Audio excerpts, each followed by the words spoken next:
आज हम लोग पढ़ेंगे कटिंग क्यूब ना, घन। ठीक है, दो चीज़ें हैं इसमें, एक कटिंग क्यूब, एक कटिंग क्यूबाइड। कटिंग क्यूब का मतलब घन ना, और कटिंग क्यूबाइड का मतलब घनाभ ना, मतलब कटा हुआ घन और कटा हुआ घनाभ। अब देखो जो हम लोग मैथ में घन घनाभ पढ़ते हैं वो कटा हुआ नहीं होता है, वो नॉर्मल घन या घनाभ होता है ना। तो नॉर्मल घन या घनाभ को सॉल्व करने में ही इतनी प्रॉब्लम होती है। यहाँ तो हमें काट कर दिखाना है, बात समझ पाए कि नहीं। ये एक 3D चीज़ है ना, 3D का मतलब जानते हैं, 3D 2D, ये दो चीज़ें हैं। मेंसुरेशन में हम आपको समझाएंगे, जब आप मेंसुरेशन मैथ का टॉपिक पढ़ेंगे क्षेत्रमिति, उसमें घन घनाभ के बारे में चर्चा करेंगे। और थोड़ी सी चर्चा यहाँ पे कर लेते हैं। इस चैप्टर को शुरुआत करने के लिए कुछ घन घनाभ के बारे में हमें बेसिक जानकारी चाहिए, वो हम यहाँ पर कर लेते हैं ना, फिर हम आगे बढ़ते हैं। देखो घन घनाभ, वास्तव में ये जो घन घनाभ चैप्टर है ये 3D पार्ट है। अब देखो ये आकृतियाँ जो होती हैं ये दो प्रकार की होती हैं, एक 2D और एक 3D है ना। अब 2D 3D क्या है, इनके बारे में आओ बेहतर समझते हैं। 2D का मतलब ये होता है 2 डायमेंशनल। 2 डायमेंशनल का मतलब दो दिशीय ना, मतलब जिसमें केवल दो भुजाएं हों, वो 2D है ना। और दो भुजाएं, एक लंबाई और एक चौड़ाई ना, ये दो भुजाएं जिसमें हो वो 2D आकृतियां हैं। और जो 3D है, 3D का मतलब 3 डायमेंशन, 3 डायमेंशन का मतलब जिसमें 3 भुजाएं हो वो 3D आकृति है। क्या हमारी बात सारी समझ पाए। 2D मतलब 2 डायमेंशन, मतलब दो दिशाएं हो, सिर्फ लंबाई चौड़ाई। और यहाँ 3D मतलब 3 डायमेंशन हो, जिसमें लंबाई चौड़ाई और ऊंचाई तीनों हो। क्या हमारी सारी बात समझ पाए। तो देखो एक घन ले लो, घन ना, तो घन में तो तीनों चीजें होंगी ना, लंबाई भी होगी, चौड़ाई भी होगी, ऊंचाई भी होगी। कुछ देर के लिए मान लेते हैं ये घनाभ है ना, तो इसमें देखो ये इसकी लंबाई भी है, इसकी ये चौड़ाई भी है, और इसमें देखो ऊंचाई भी है। तो ये एक घनाभ के आकार का है। अब अगर ये सारी लंबाई चौड़ाई ऊंचाई तीनों बराबर हो जाती ना, तो ये एक घन हो जाता ना। यही एक घनाभ, ये घन हो जाता जब इसकी लंबाई चौड़ाई ऊंचाई तीनों बराबर हो जाती। ये अभी अलग अलग है, इसीलिए ये घनाभ है। क्या हमारी सारी बात समझ पाए। अब इस चैप्टर में रीजनिंग में हमारे किस प्रकार के प्रश्न बनेंगे उसके बारे में समझते हैं। रीजनिंग में जो हमारे प्रश्न बनते हैं उसमें ये कहा जाएगा कि ये घनाभ है, इसको काटा गया है ना, तो बताइए इसमें कितने छोटे छोटे घन प्राप्त होंगे। बात समझ पाए। या फिर ये अगर एक घनाभ घन होता और इस घन को छोटे छोटे घनों में काटा गया होता, तब आपसे पूछता है इसमें कुल घन कितने होंगे। समझ पाए कि नहीं। तो देखो पहली बात तो ये 3D चीज़ है। 3D चीज़ को हम आपको दिखा नहीं सकते क्योंकि हमें 2D पे आपको पढ़ाना है, बोर्ड पे पढ़ाना है। भाई बोर्ड तो ये 2D ही है ना, लंबाई है चौड़ाई है, तो हमें तो इस पर 2D पर 3D आकृति बनाना है। तो हम आपको सिर्फ एहसास करवाएंगे, दिखा तो नहीं पाएंगे ना। मान लीजिए गेंद हमें बनाना है, याद करो बचपन वाली कहानी, 10 में 2 नंबर पा जाते थे, गेंद कुछ इस तरह बनाते थे ना। तो अब ये देखो इसको सेट करते थे। सेट क्यों करते थे, जिससे ये लगे कि ये उभरा हुआ पार्ट है। हमारी बात समझे। तो कहने का मतलब गेंद तो एक 3D चीज हो गया, उसको आप 2D पर दिखा रहे हो, तो उभरा हुआ महसूस करने के लिए सेट कर रहे हो। हमारी बात समझे। तो इस तरह से हम जो भी आकृतियां बनाएंगे 3D आकृतियां होंगी, लेकिन उनको 2D पर बनाना होगा, तो एहसास करके आपको सीखना पड़ेगा ना, इसलिए ये चैप्टर कठिन हो जाता। तो पहली बात 3D चीज़ है, 2D पर समझाना है इसलिए कठिन। दूसरी बात उसको काट काट कर दिखाना है ना, उसके टुकड़े बनाने हैं, तो और कठिन ना। तो ये चैप्टर थोड़ा सा कठिन है, जब तक आप पूरी तरह से समर्पित होकर सारी बातें नहीं सुनोगे तो दिक्कत रहेगी ना। अच्छा, एक क्वेश्चन यहाँ से जनरली मान लीजिए पूछ लिया जाए कि 3D आकृतियों का अध्ययन क्या कहलाता है, क्या बताएंगे। एक वर्ड आता है हालोग्राफी। हाँ, एक हमने साइंस का वो वीडियो बना रखा है, उसमें लिखा हुआ है, मतलब ये क्वेश्चन दिया हुआ है, हालोग्राफी। हाँ, ये 3D आकृतियों को पढ़ने के लिए या 3D आकृतियों के अध्ययन के लिए हालोग्राफी का यूज किया जाता है ना। तो ये क्वेश्चन है, मतलब जनरली पूछ लिया जा सकता साइंस में। तो 3D आकृतियाँ पढ़ रहे थे, याद आ गया तो बता दी। अब आओ जरा देखते हैं, हम लोग इस चैप्टर की शुरुआत करते हैं। देखो पूरा एक फिगर बना लेते हैं, बेहतरीन आपको समझाने का प्रयास करते हैं। एक घन बनाने का प्रयास करते हैं। देखो ये एक घन बना ना, और इस घन को अभी देखो ये एक तो वर्ग है ना ये, और इसको अब हम घन बना रहे हैं।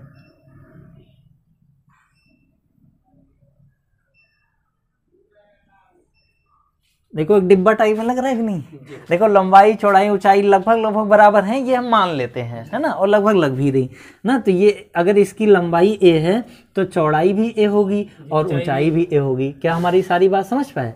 अच्छा, इसकी कोई एक डिजिट ही ले लेते, 6 ले लिया जाए ना, 6 ले लिया जाए जिससे बेहतर आपको समझा पाए ना।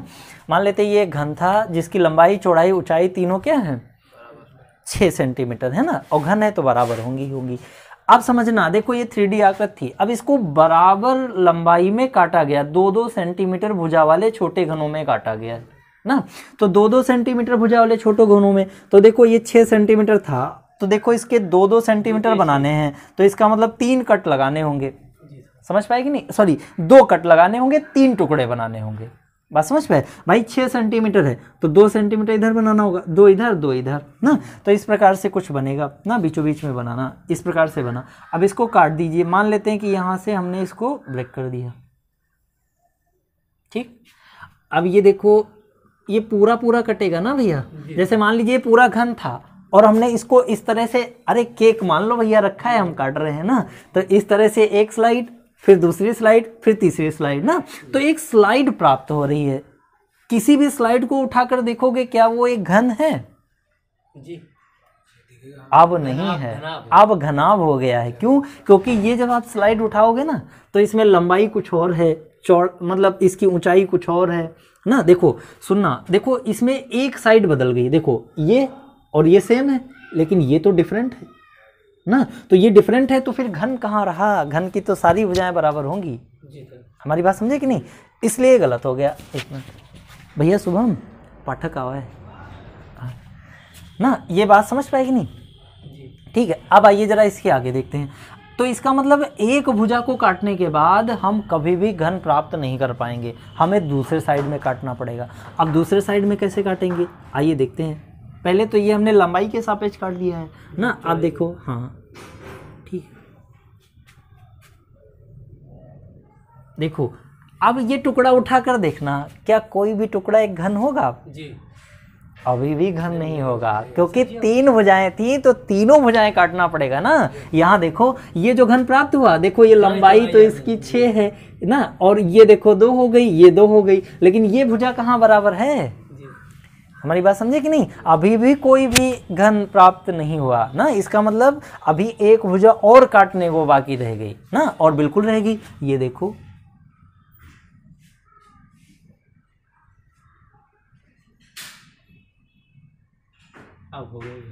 अब आप कोई भी टुकड़ा उठाकर देख लो, एक घन ही प्राप्त होगा ना। कोई भी टुकड़ा आप उठाकर देखेंगे एक घन प्राप्त होगा। इस प्रकार से ये कटिंग क्यूब वाले प्रश्न हमारे एग्जाम में बनते हैं ना।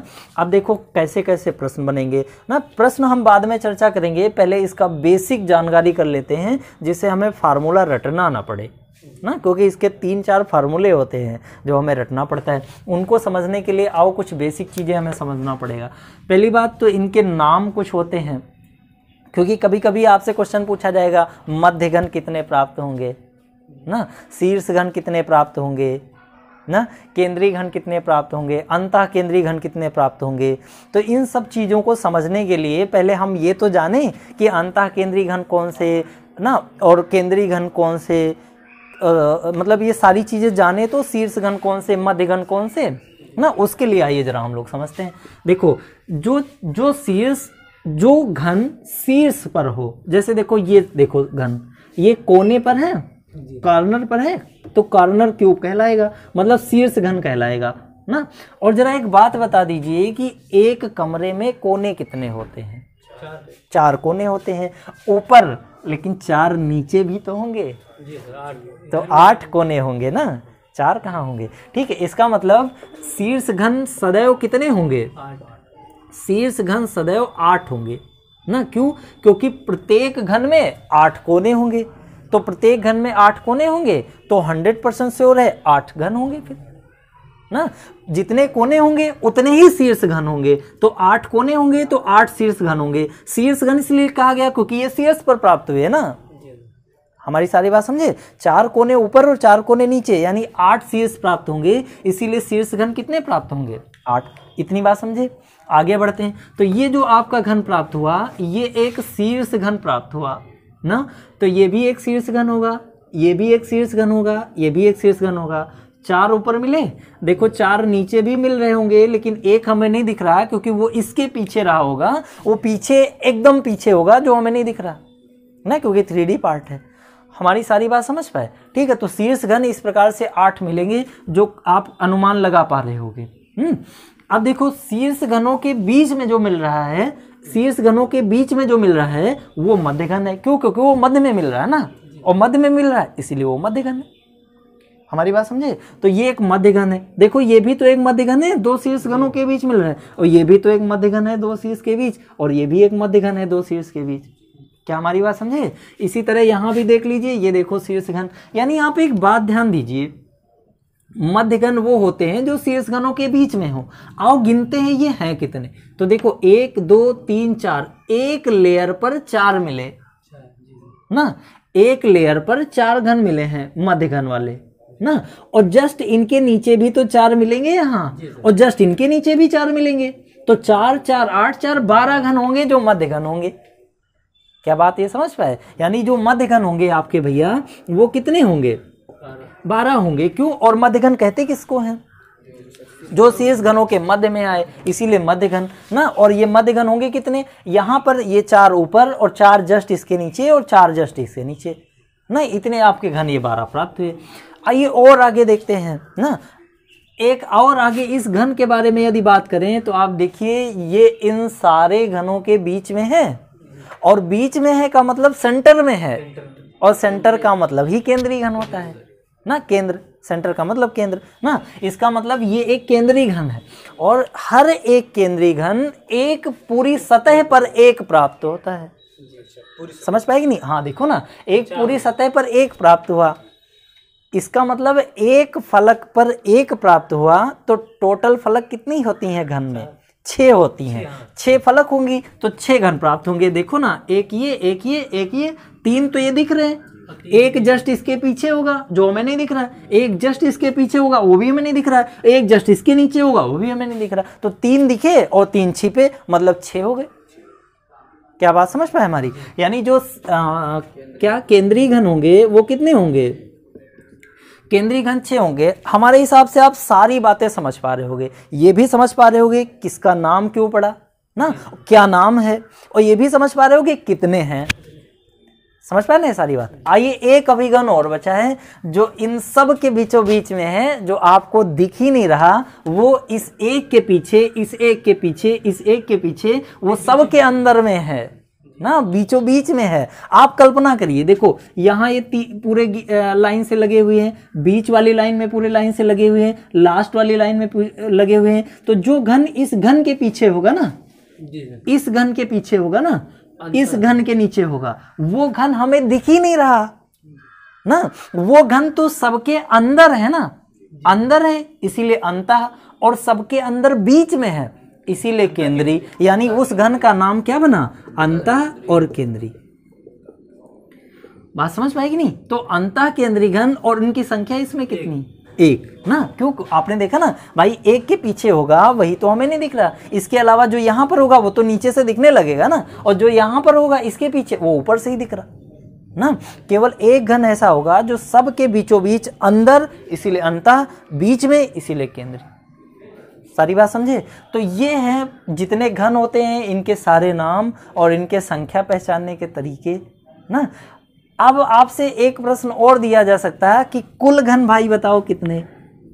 तो अब देखो 1 नंबर का प्रश्न कि भैया एक घन को काटा गया, कुल घन बताओ, तो इतना सब करोगे फिर जोड़ोगे तो भाई 5 क्वेश्चन का टाइम चला जाएगा।